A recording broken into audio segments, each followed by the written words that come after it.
Life is a focus, life is a purpose achieved by virtues which are developed with personal effort. Do not gamble on life. It may not happen twice. It is truly an honor and a privilege to be invited here today on the occasion of the graduation day of this most prestigious institution. My congratulations, therefore, to all of you, graduates, and all my good wishes to you for the future. During the interactions with Mrs. Ambani on the protocol of today's function, I noticed that, and also while she was giving her speech, that she always referred to the students as her children, which led me to think that the child is the dream of its parent, a dream that the parent lives. If you want to learn how to live your dream, just watch your parents, see how it works for them. Well, that's how it works for all of us. With caring, with passion, with resolve, with commitment, and with determination. That's the easy part. The tough one comes later. The tough part is when you and your dream cannot be distinguished. When you become the dream of not just your parents or yourself, but a point in the journey where you become the dream of a nation, when you become the dream of the choices you made, when your vision echoes in millions of resonating voices across the world, from where there is no looking back, you are the dream. Today, as you stand on this formative threshold from where you look forward to making those dreams come alive, your parents look upon you with prayers, your teachers look up to you with pride, and the nation looks up to you with hope. That is the strength, the power of a dream. And today it is yours. Grab it with all your courage and make it happen. There can be times when it will be or feel impossible to perform. It may feel like a fairy tale. No one said that life is easy. But never be shaken by its adversities. A dream, a vision is not an intangible, unreal, imaginary piece of fiction. A dream has hands, it has feet, it has a body. Your hands, your feet, your body. The dream is you, and you are the dream. May the two always remain united in spirit. And if that means a struggle, if that means a fight to finish, so be it. It's not about winning or losing. It's about living a life. If I had been a sportsman, a boxer, athlete, hockey player, cricketer, if I had joined the Army, the Navy, and the Air Force, if I had been anything else other than an actor, my parents would still have been happy because I was their dream, no matter what I myself was dreaming to be. Gandhiji said, and the speaker here, the head boys talked about change. He said, be the change that you wish to see in the world. If I were to add my feelings to it, I'd say, be the dream that you wish to see in the world. So,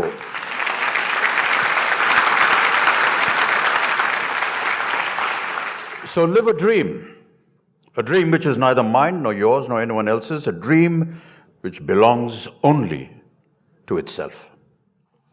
What you bring to the world are the blessings of your parents, learnings of your teachers, and your dreams. They are precious. Do not trade them for anything in the world. Which brings us to a curious word that has become a part of some kind of jargon. It's a word called career. I'm not quite sure I quite like this word career. Career is literally a dash of speed, like a horse does on a racetrack, bolting at uncontrollable speed without an aim or an objective. Life is not a race course. Life is an order, a discipline. Life is a focus. Life is a purpose.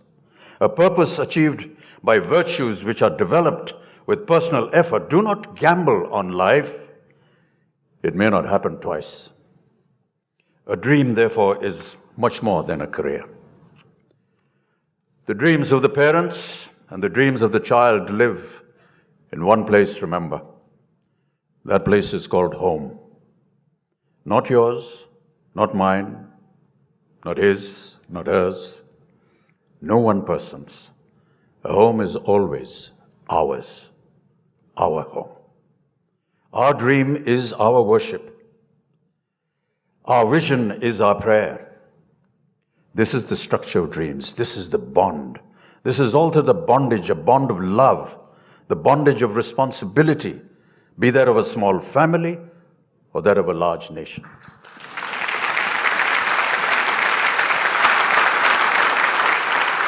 We are because we dare to dream. We are because we learn to excel.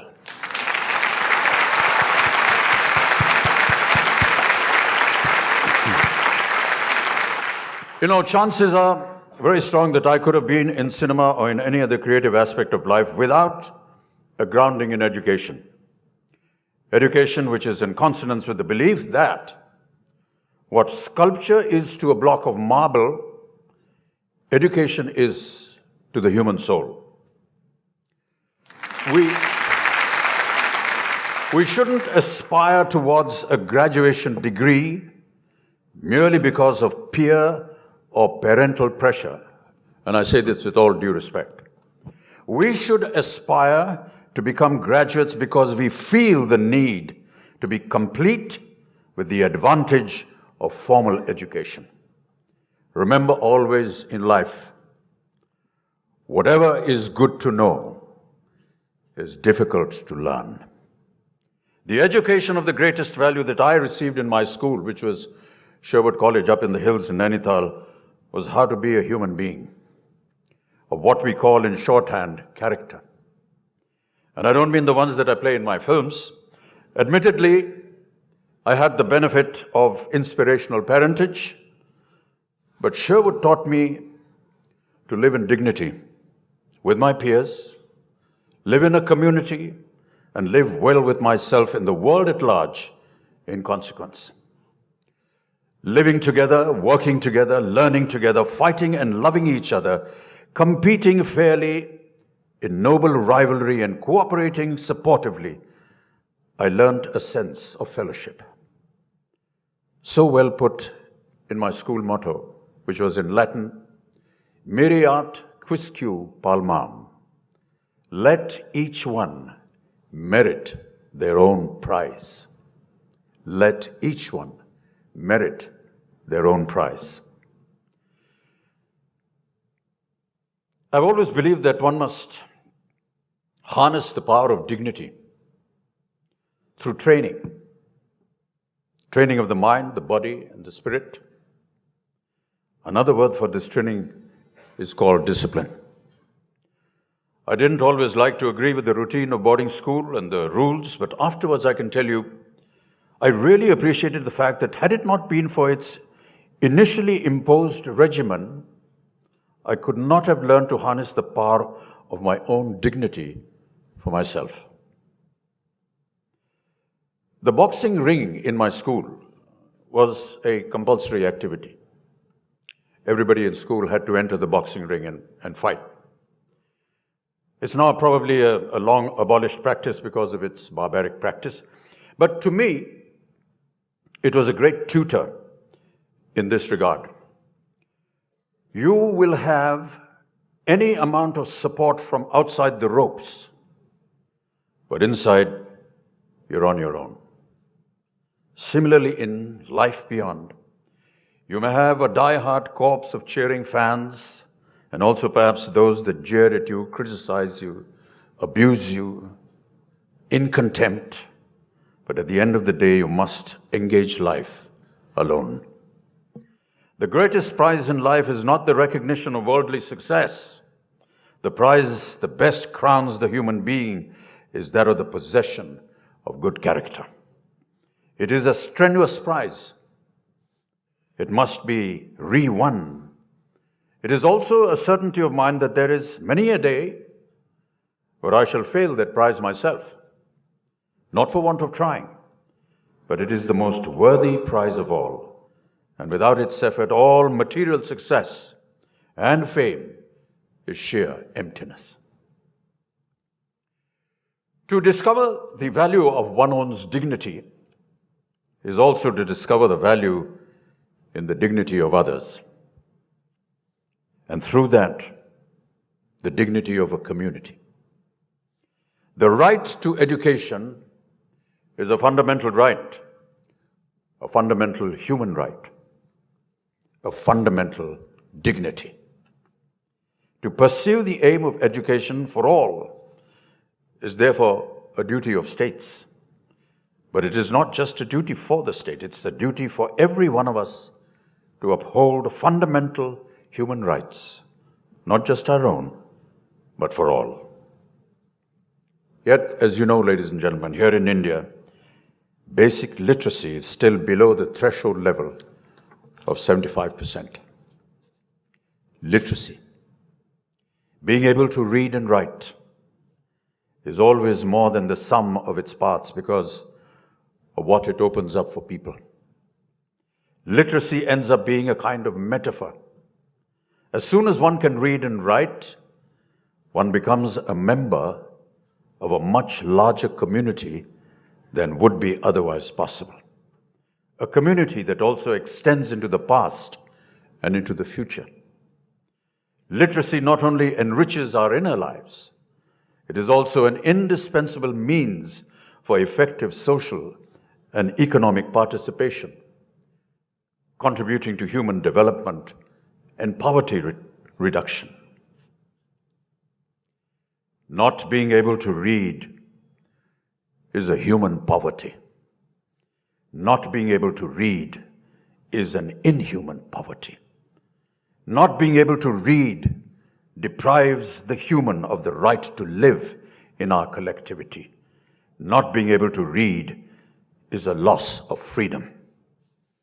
That a third of our population is deprived of this freedom deprives us all of our freedom. A good education is the most valuable thing that a human being can possess. It is our greatest wealth, individually and collectively. In the world beyond these walls, fortunes will come and go, money will come and go, but a good education can never be taken away once it has been possessed.